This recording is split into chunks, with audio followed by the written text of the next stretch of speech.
Hi, you're watching Home XOX, and today I've got my lovely sister on my channel. Now, she is a naturopathic nutritional therapist, and she's where I get a lot of my information from. So do you want to introduce yourself?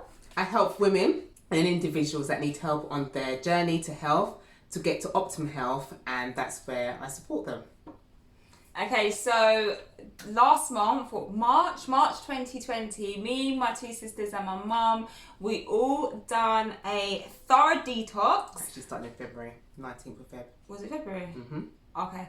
So we went on a massive detox, and it included a colon cleanse, a liver flush, a lymphatic flush, and a blood cleanse. And kidney cleanse as well. And kidney cleanse.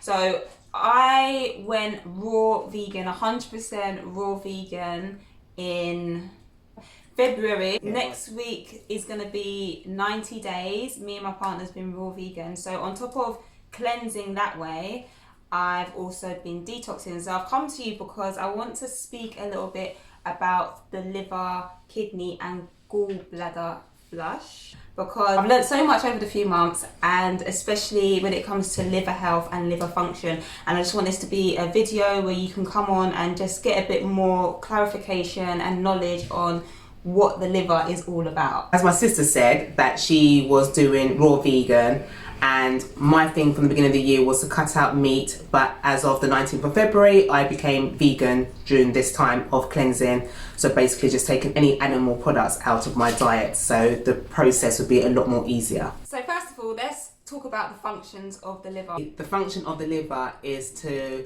cleanse the blood from all toxins, and that can come in from all areas of the body. It can come in through the skin, nostrils, mouth, eyes, however, but your liver's job is to actually clear the toxins out of your blood to keep you safe. On the gallbladder flush, what we're actually flushing out is gallstones, and I'm going to insert a picture of what actual gallstones are.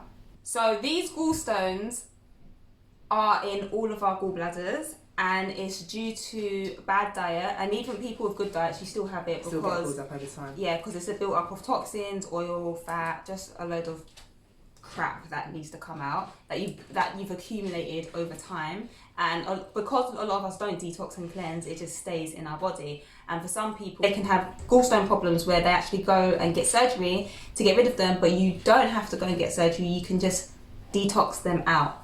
So the problem with having too much gallstones in your gallbladder is that it blocks up the bile ducts. Now the bile ducts produces bile, and the function of this is to digest your food and also to take out the toxins out of your blood. So over time, if you have poor digestion, you won't get as much nutrients from your food. Katrina, how was your experience on your liver flush? I mean, this wasn't your first time, was it? No, I've previously done a liver flush about 10 years ago. I had brilliant results from that, gained loads of energy, and I did always mean to do it again, but it never happened because life gets in the way. So I've done it recently, which was last month that I did it. So do you want me to talk through the process? Go on, what was the process? Okay, so 5 days, well, prior to that, as we said before, we was doing like the vegan diet, eating clean, we did a juice cleanse. But to do the liver, So hold on, the vegan diet, what did that actually, was you not allowed wheat and no, there was just fruit and veg?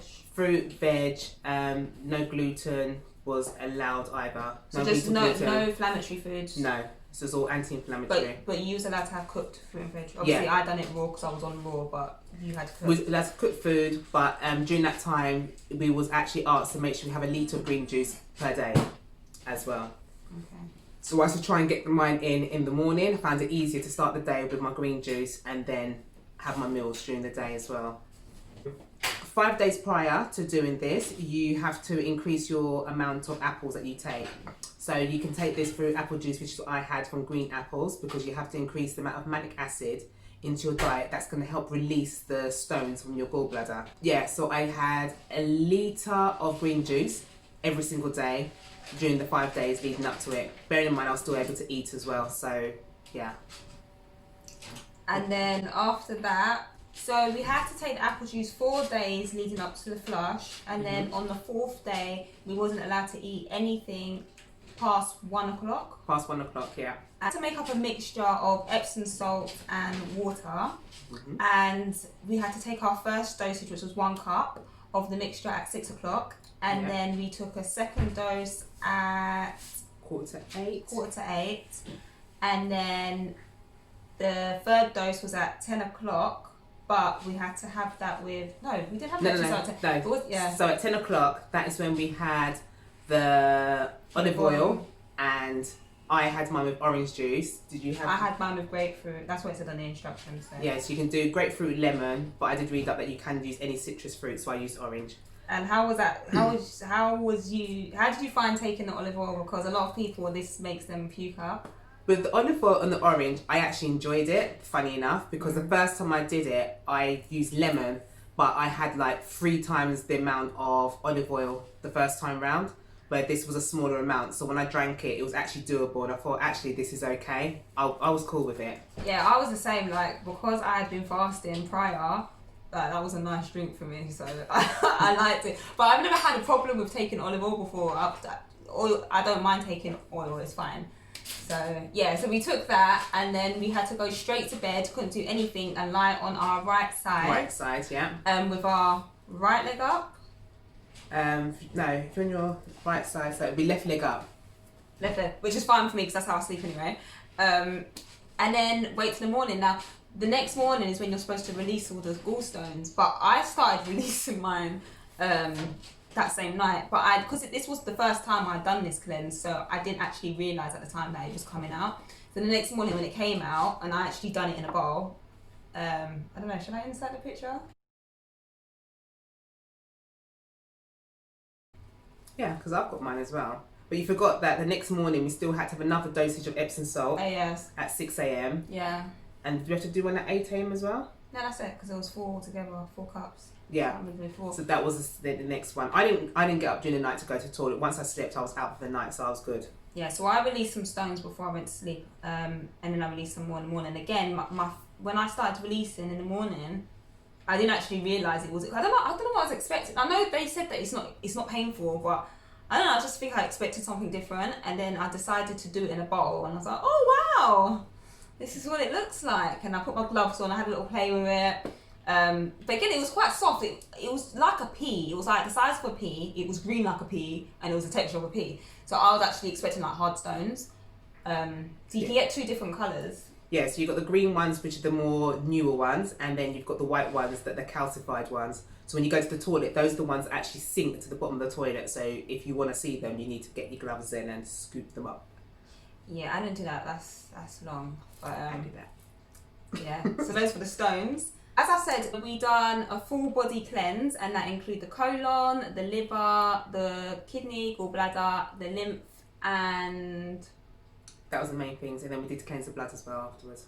And the blood. So prior to the liver flush, we done the colon, and that was really important because. Do you want to explain why? Yeah.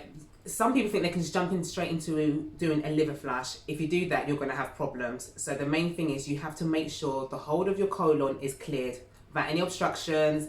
If you've had any constipation, anything like that, your stones are going to get lodged on the way down,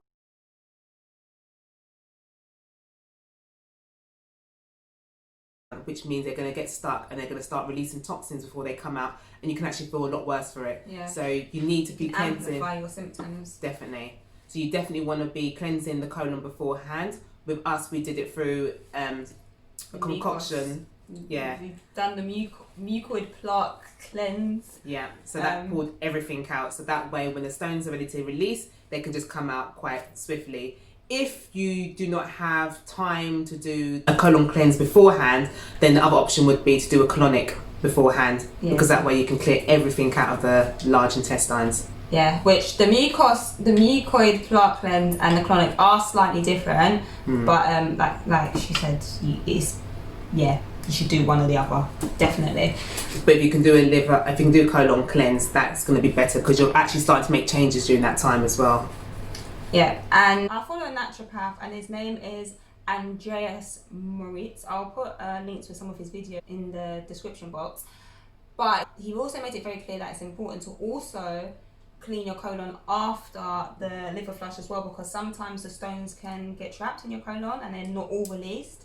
But if you can't have a colonic, then enema would also be good. So enema is similar to a colonic, but it only cleans the end part of your rectum It doesn't go as far up as a colonic irrigation, but it's still good. It was very important to take some herbs after the flush, and these kind of herbs help with the liver function.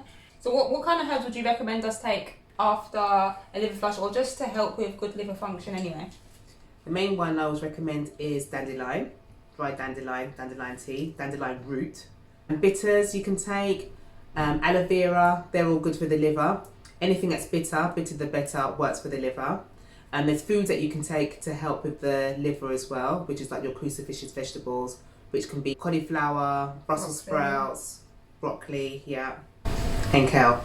So we were told to take corn silk. Corn silk, yeah. Which is basically the husk of a corn on the cob. Stuff, the hair, hairy stuff. Yeah, we didn't even know that's what it was, but yeah, that's what it is. And that actually supports your liver? Kidneys. Kidneys, okay.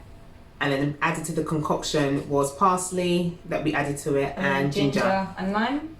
No, just ginger. But apparently the ginger is the one that actually makes the corn silk do its business. So it's kind of like enhances its properties. Yeah. Well, thank you, Katrina, for coming on to Kayomi XOX today. And if any of you feel like you'd like to do a liver flush, or think you're suffering from symptoms and not quite sure, so I'm going to leave a list of symptoms you may be experiencing due to poor liver function on the screen.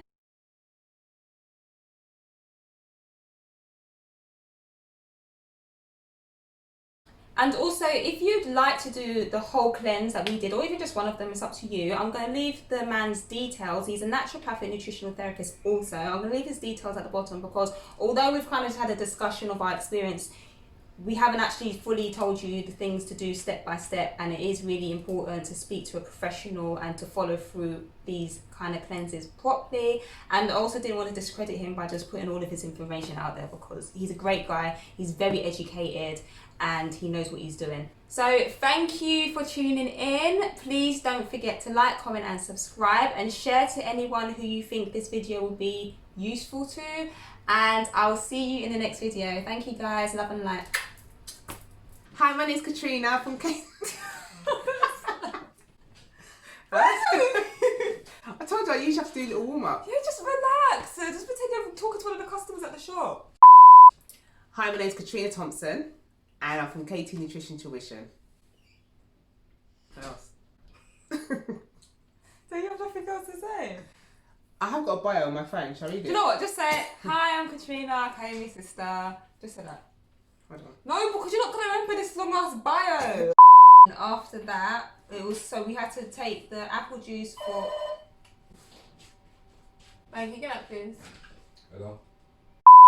Hi, my name's Katrina Thompson. I'm from KT Nutrition Why are you Tuition. talking like that? Just talk normal. I'm talking normal. Get breath.